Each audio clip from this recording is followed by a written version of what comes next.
These are the wildest NBA stories you'll ever hear.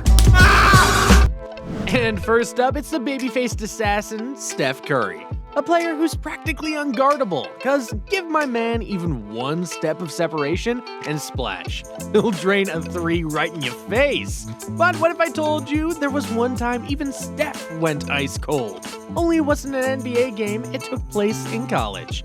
Because back in 2008, Steph was averaging an absurd 29 points a game for Davidson. Or at least he was before Loyola's coach, Jimmy Patsos, had this to say. Yo, we can't let this dude score, not even 1 point. And bro wasn't kidding, since Patso had two defenders guarding Steph the entire game. Which, believe it or not, actually worked. As get this, Curry finished the game without scoring a single point. However, holding Curry's scoreless came with a major cost, allowing Davidson to walk away with a 30-point victory. That said, Steph ain't the only one with a crazy story, because still to come, we've got the time one NBA legend almost drowned, the night Dennis Rodman got ejected on purpose, and the moment two moms forced their sons to hug it out. But first, we've got to talk about the time one player was, well, robbed. You see, the year was 2009, and Nate Robinson possessed the secret weapon for that year's slam dunk contest. A custom pair of green Nike Foamposite sneakers he called Kryptonite. The only problem, he left them in his hotel. And upon his return, he found the secret weapon missing. Which only meant one thing, the shoes were stolen. However, it somehow got worse, since that very same day, Nate spotted his Kryptonites on eBay. So clearly my man was shook. But thankfully, this feeling wouldn't last much longer, and he eventually got them back before the contest. Only this time, he put them in the safest hands possible, his mom's. Fast forward a few hours later, and with the help of his trusty kryptonite, he dethroned Superman in style to win the dunk contest. And speaking of Superman, Shaq was the NBA's version of Superman, cause let's face it, in his prime, no one could stop Diesel in the paint. However, that all changed in 2002, once Yao Ming entered the league, during which it didn't take long for Shaq to realize Ming was the Lex Luthor to his Superman. As, on their first ever meeting, Ming blocked Shaq twice, and was on his radar ever since. This includes one time when Yao hit Shaq with the classic Olajuwon fadeaway, impressing Shaq so much he had no choice but to compliment Ming, despite the fact Ming didn't speak English. Yeah, about that. You see, it turns out Yao was playing tricks on Shaq this whole time, because following the compliment, Yao responded with these two legendary words. "Thanks, brother." To which a stunned Shaq replied, "Wait, you speak English?" And Yao was like, "Yeah, bro, you never speak to me." Sheesh, my man Yao was really playing tricks on Shaq this whole time. But now it's time to forget about Superman and picture your dream basketball player. And if you ask me, it comes down to 3 criteria: height, athleticism, and insane ball IQ. Well, turns out Jaylen Brown has had all this and more. Because in addition to these criteria, Brown was also an academic weapon. So much so, he became an MIT fellow and even got offered a NASA internship. Oh, and did I mention, he's also a chess master? I kinda compare chess to the game of basketball, just making the right reads, making the right decisions, Brown says. I kinda consider myself a king and everyone else's pawns. Yeah, my Jeep's practically related to Einstein at this point, and heading into the 2016 NBA draft, some executives actually worried he was too smart.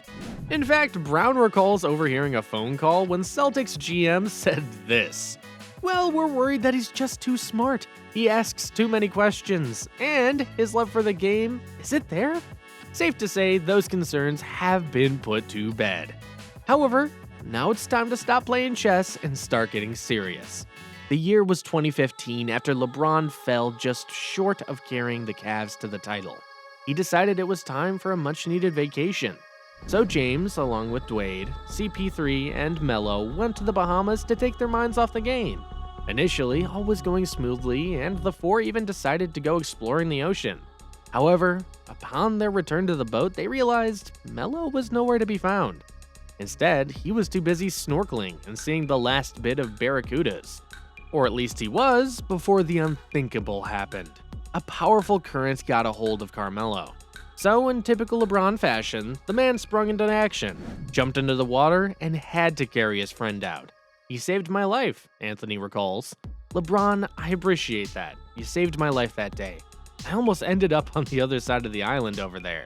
Simply put, bro's the second coming MacGyver. But up next, we've got to address the worst haircut in NBA history. A title that belongs to Carlos Boozer. See, Carlos Boozer was just like your typical middle-aged man. He was sick and tired of losing hair.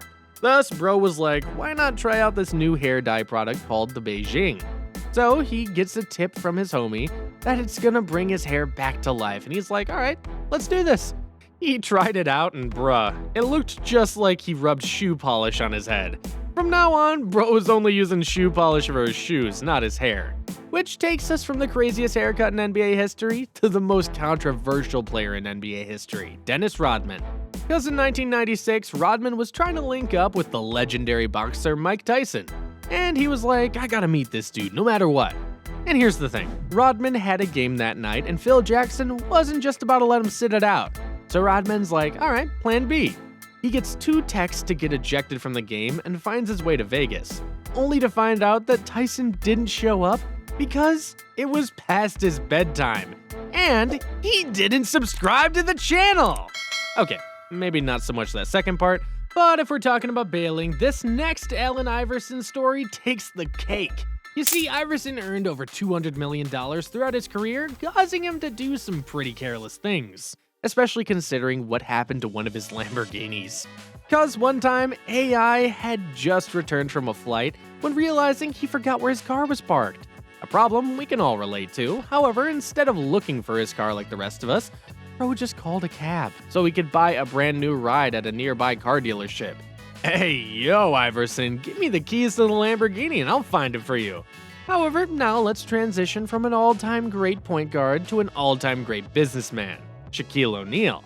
After all, he owns a ton of businesses like Krispy Kreme, Five Guys, and Papa John's, and he's always got meetings to attend. But every time he goes to one, they're always overlooking him and not respecting his intelligence, so Shaq's like, I'm done with this, and decides to get his master's degree from the University of Phoenix. But here's the thing, they can't make a class for just one person, they need at least 15 people in the class, but Shaq's not one to take no for an answer, so he does the craziest thing ever and pays for 15 of his friends to get their master's degree with him. Now those are some boss moves right there. Only, I'm not even convinced this is Shaq's best story. Instead, it's a story which also involves Charles Barkley. Don't get me wrong, Shaq and Charles Barkley might be buds now, but back in the day, they were like 2 wild dogs fighting for a top spot. Because in 1999, Shaq and Barkley were going head-to-head, when the next thing we know, they're shoving each other and wrestling on the court. But here's the thing, moms always have the final say. As it turns out, Shaq and Barkley's moms were good friends, who happened to be playing cards together during the game. So following the game, they told their sons to stop, meet in the hallway, and hug it out. Yes, neither Charles nor Shaq wanted to disobey their mama. Although, now it's a story so absurd, it makes the rest of these stories seem ordinary. And trust me, this one's got it all. Love triangles, celebrities, and of course, some of the greatest players to ever grace the court. As in the 1990s, Michael Jordan and Scottie Pippen weren't just teammates, but they were also fierce competitors, both on and off the court. And then you throw in Madonna, one of the biggest singers of all time, and you know what? These 2 legends of the game were fighting over her, so can you imagine how wild this love triangle was? But here's the twist. Madonna chose Pippen over MJ, to the extent that when Pippen was playing in LA, Madonna would pick him up in a limo. And according to Johnny Bach, the former assistant coach of the Bulls, this didn't sit well with MJ, since Jordan was jealous that Pippen was getting more attention from girls than him. So, like the competitor he is, MJ tried to steal Pippen's girl, even going as far as telling Madonna he could satisfy her more than Pippen in the bedroom. Hold up, my man just crossed the line. Only turns out Air Jordan was no match for his teammate when it came to love, since Madonna still chose Pippen over him. However, fast forward to today, and it's Jordan with the last laugh. After all, his son Marcus Jordan is currently dating Scottie's ex-wife, Larsa. Talk about that for a turn of events. However, if you thought that was wild, you haven't even heard anything yet. because one NBA player got carjacked in one of the world's most dangerous neighborhoods. Meanwhile, a pair of teammates almost got into a Western standoff. These are the top 10 scariest moments in NBA history. Trust me, you won't want to miss it.